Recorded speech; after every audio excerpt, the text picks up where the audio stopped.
Welcome to Total Politik. Jumpa lagi di konten ngomong sendiri. Kali ini gue akan bicara soal isu yang selalu memiliki musimnya untuk panas dingin di Indonesia. Dan baru-baru ini mulai panas lagi, terutama di kalangan para pemerhati Indonesia Timur gitu. Nah, jadi kali ini gue akan berbicara mengenai otonomi khusus Papua, NKRI harga mati atau masih harga nego.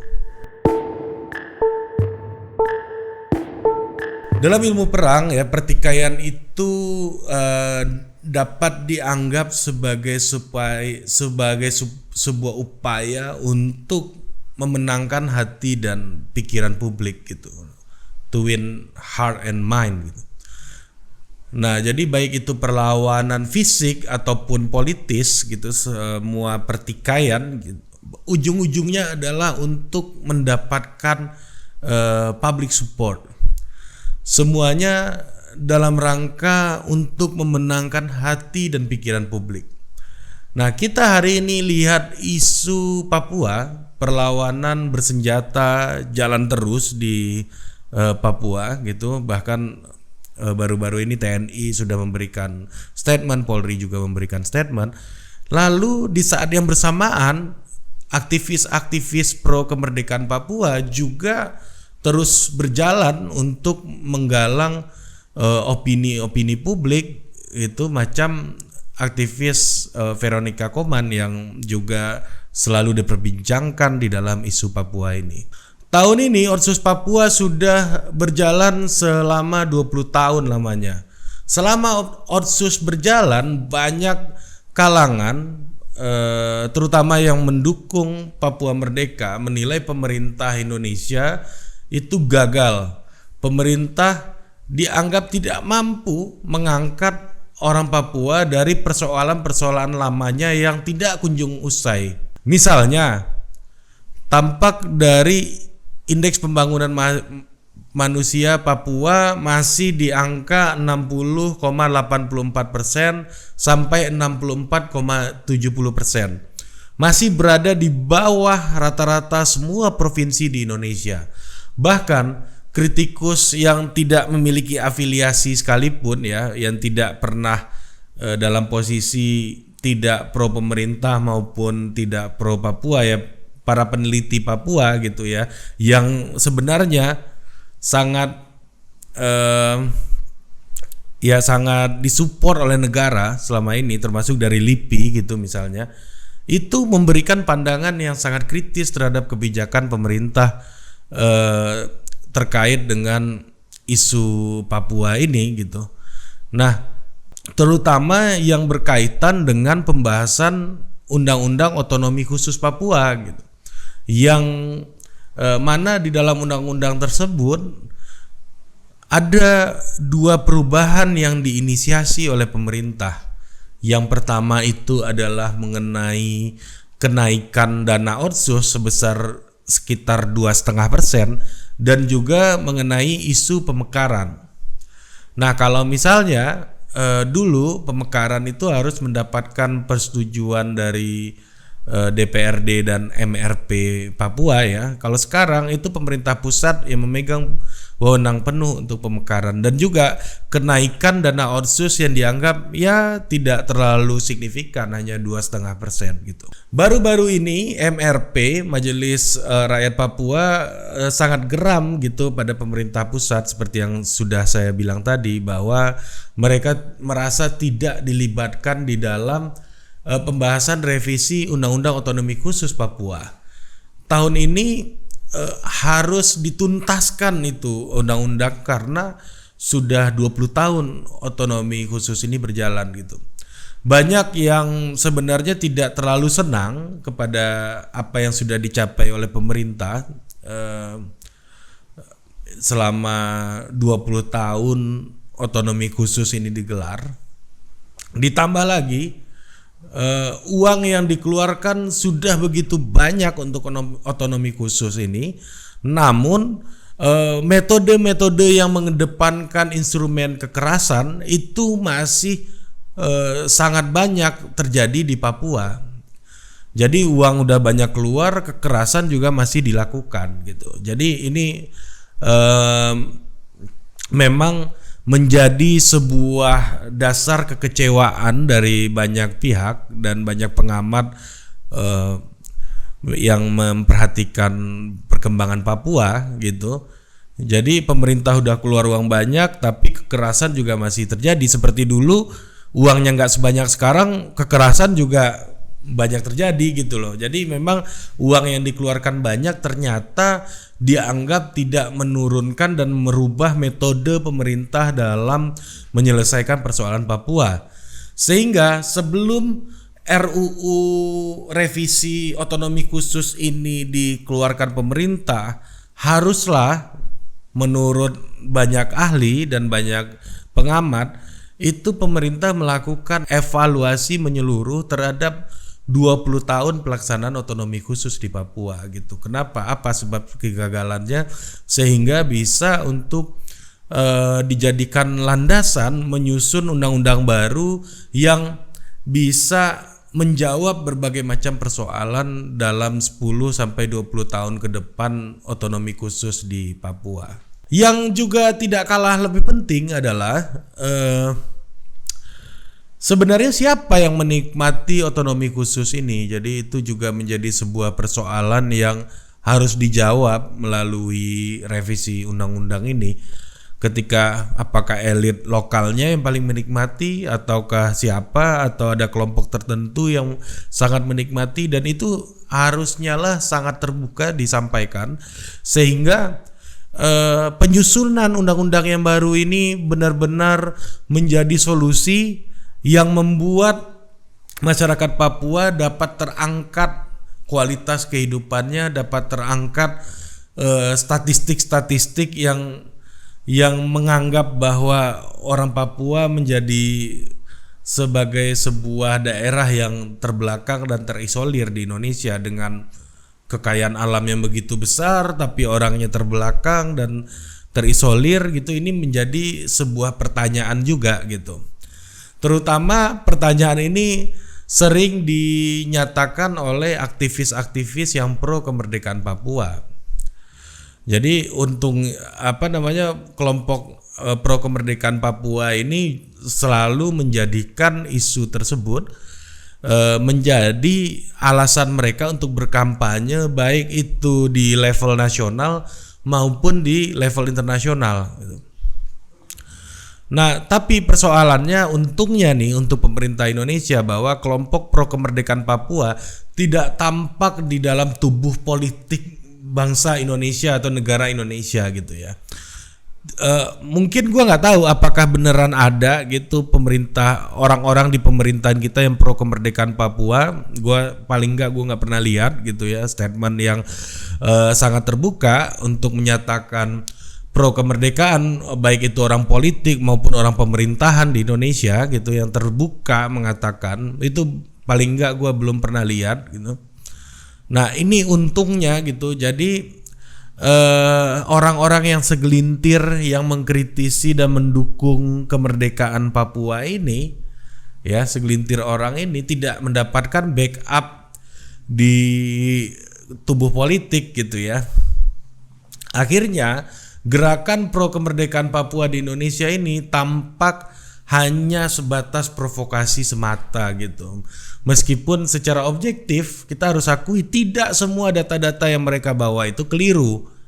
Ya, soal pelanggaran HAM, soal IPM, sebagaimana juga itu diakui oleh pemerintah seperti yang gua bahas tadi gitu. Nah, jadi untungnya bagi pemerintah Indonesia tidak ada pihak partai politik atau lembaga pemerintahan yang menyatakan secara terbuka dukungannya terhadap kemerdekaan Papua gitu. Nah, ini yang menjadi kekuatan Indonesia di dalam negeri bahwa semua elitnya tampak satu suara gitu. Gue kebetulan pernah pas masa-masa Pilpres yang lalu itu ikut sebuah seminar yang membahas mengenai isu kemerdekaan Papua, dan itu dilakukan di sebuah hotel yang cukup mewah di Jakarta Pusat. Dan waktu itu gue ingat betul ada salah satu pesertanya orang terkenal yaitu Ari Kriting gitu yang datang di acara itu. Dan di dalam forum itu gue kaget ternyata karena gue sehari-hari banyak bergaul dengan politisi Indonesia seperti mana yang gue bilang tadi, tidak ada yang secara terbuka mengatakan dukungan atau sikapnya terhadap kemerdekaan Papua. Gitu, tidak ada yang menyatakan dukungan terbuka itu, sehingga politisi-politisi di Indonesia tampak satu warna lah gitu, elitnya itu solid ya, seperti yang gue bahas tadi.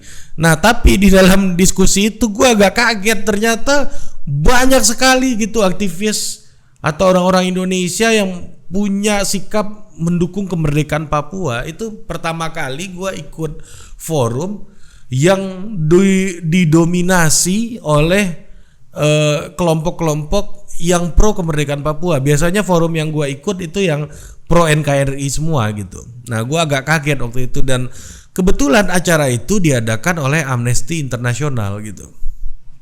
Kaget gue waktu itu.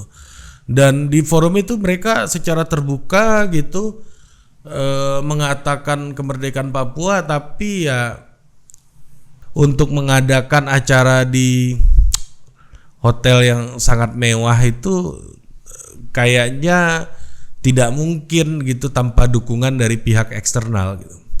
Jadi menurut gua gerakan ini akan terus berjalan. Banyak orang kasih dukungan buat kelompok-kelompok pro kemerdekaan Papua ini, terutama donor-donor asing gitu. Ya sekali lagi untuk jualan isu ini buat mereka ya tentunya ya nggak susah-susah amat. Orang datanya banyak kan yang nggak keliru kok. Datanya bisa gue bilang cukup cukup lengkap dan cukup solid argumen-argumennya, yang mana kalau itu dibawa ke forum internasional juga orang akan ngelihat. Kembali lagi kalau kita lihat kalau memang pemerintah serius ingin menghentikan tekanan dari dalam negeri, terutama dari kalangan-kalangan aktivis yang pro kemerdekaan Papua, ya donor-donor asing ini ya harus berani pemerintah ngambil langkah untuk menghentikan. Tapi tentunya ini cukup beresiko buat pemerintah gitu. Ini mungkin ideal secara nasionalisme, kecintaan terhadap NKRI and so on, tapi tentunya ini ide yang tidak cukup baik untuk sebagai langkah diplomatik gitu. Ide ini baik secara nasionalisme, namun berisiko untuk hubungan diplomatik Indonesia dengan negara-negara lain, yang mengakibatkan nanti Indonesia akan dirugikan dalam berbagai macam kesepakatan lainnya gitu. Dulu pernah 7 anggota parlemen New Zealand itu juga kasih dukungan buat Papua merdeka gitu, Papua untuk merdeka. Namun 7 orang itu sekarang sudah tidak di parlemen lagi. Ada 5 yang tidak terpilih kalau gue nggak salah. Satunya mundur, satunya sudah nggak mau maju lagi gitulah. Jadi ada 7 orang di periode yang lalu di DPR-nya New Zealand itu yang beri dukungan terhadap kemerdekaan Papua gitu. Nah oke lah, mereka sekarang sudah tidak on tenure lagi, on office lagi, tapi persoalannya sewaktu-waktu isu ini dapat kembali lagi ya, mereka juga tentu tidak diam gitu. Nah sekali lagi gue mengatakan bahwa mungkin bagi Indonesia ini ideal untuk sebuah gagasan nasionalisme, tapi tentunya sangat berat bagi pemerintah itu secara diplomatis, itu akan berdampak terhadap kesepakatan-kesepakatan lainnya. Hari ini pemerintah Indonesia yang diakui secara sah memiliki kedaulatan atas Papua. Panasnya Papua sudah kembali terasa. Polisi dan tentara ya sudah berikan pernyataan-pernyataannya lagi soal Papua gitu. Jadi respon yang cepat langsung diperlihatkan oleh aparat keamanan. Namun apakah ini sebagai sebuah strategi yang salah? Yang tidak juga, karena ini salah satu pilihan bagi pemerintah untuk mengambil langkah yang sistematis dalam langkah-langkah yang kohersif gitu. Namun yang menjadi persoalan adalah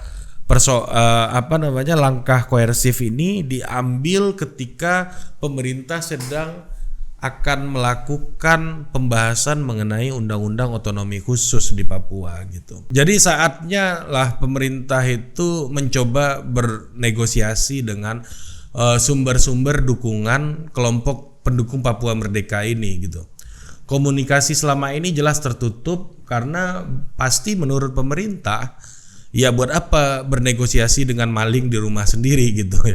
Tapi ini balik lagi ke teori kita di awal, ini bukan soal siapa maling, siapa yang punya rumah, tapi ini soal dukungan, soal the winning heart and mind gitu, untuk mengumpulkan dan memperkuat bargaining position, untuk mengumpulkan kekuatan. Ini soal memenangkan hati dan pikiran publik gitu. Ya, kita juga tidak lupa kan bahwa kemerdekaan Indonesia dulu juga karena pengakuan-pengakuan internasional, karena kemahiran diplomat-diplomat masa lalu kita, pendahulu kita melakukan negosiasi terhadap posisi Indonesia di mata internasional sehingga kemerdekaan kita diakui gitu. Nah, kemudian langkah inovatif dan akseleratif perlu dimunculkan di dalam revisi Otsus Papua ini. Ini bukan hanya soal uang gitu, bukan soal uang semata yang mana naiknya dari 2% menjadi 2,5% tadi gitu.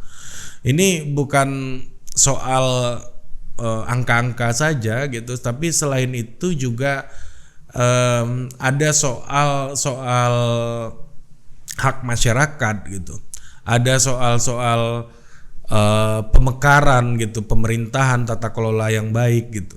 Nah, pemerintah itu banyak menyoroti pasal 34 dan 76 yang berkaitan dengan kenaikan dana otsus dan juga pemekaran wilayah tadi gitu. Jadi itu membuat pandangan pemerintah dianggap sangat sempit terkait otonomi khusus di Papua gitu. Ada baiknya pemerintah melakukan evaluasi besar-besaran seperti yang gue bilang tadi, dan juga mengidentifikasi persoalan-persoalan pokok yang juga menjadi persoalan Papua selama ini. Pertama, tumpang tindih wewenang antar kementerian dan undang-undang yang harus dapat diatasi melalui undang-undang Otsus ini. Bagaimana undang-undang Otsus ini menjadi shortcut agar tidak ada ego sektoral dan tumpang tindih wewenang untuk meningkatkan kualitas hidup masyarakat Papua gitu. Nah, yang tidak kalah penting, pemerintah harus mampu juga meningkatkan tata kelola pemerintahan di dalam konteks Otsus ini. Pemerintah perlu mempercepat prosesnya gitu. Maka Otsus Papua ini mesti dibahas dan didiskusikan sebagai sebuah isu yang lintas kementerian gitu, tidak hanya satu kementerian aja, apa Kemendagri atau Kemenpar RB gitu, bukan hanya atau Kumham gitu, tapi memang sebuah isu yang dibahas oleh semua menteri, menjadi agenda semua menteri, karena kan Pak Jokowi ketika Pilpres yang lalu personanya kan memang cinta Papua gitu. Nah, memang ini harus diwujudkan, harus ditampakkan di dalam pembahasan mengenai undang-undang otonomi khusus yang baru ini gitu. Jadi tentunya salah satu strategi pemerintah yang harus tampak di dalam undang-undang atau proses pembahasan undang-undang otonomi khusus yang baru ini adalah kesemarakan gitu. Jadi bagaimana pemerintah bisa merayakan Papua ini, merayakan bahwa Papua masih menjadi bagian dari NKRI di tengah begitu banyak badai yang dihadapi oleh pemerintah. Nah, mulai dari Mendikbud, Menteri PU, menteri semua kementerian gitu, harus tampak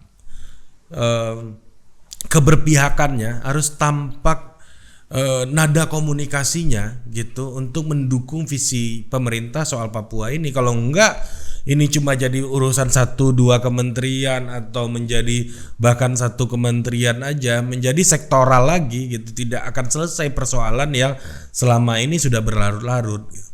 Kita tentu ingin otonomi khusus Papua melahirkan kesejahteraan yang membuat saudara-saudara di Papua itu bangga menjadi bagian dari Ibu Pertiwi.